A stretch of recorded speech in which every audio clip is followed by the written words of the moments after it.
Powerful Gmail tricks you didn't know exist. If your Gmail is running out of storage, here are 2 ways you can fix that. First, click the settings icon, then see all settings. Go to the inbox page. Check the box of promotions.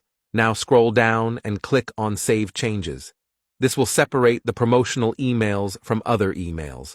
Now go to your search bar and type in Category Column Promotions.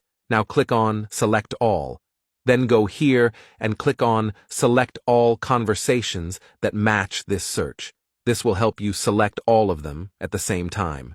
After that, click on Delete. This will help you get rid of all of those promotional emails. Now go back to your search bar, then type in Has column attachment larger 20 MB.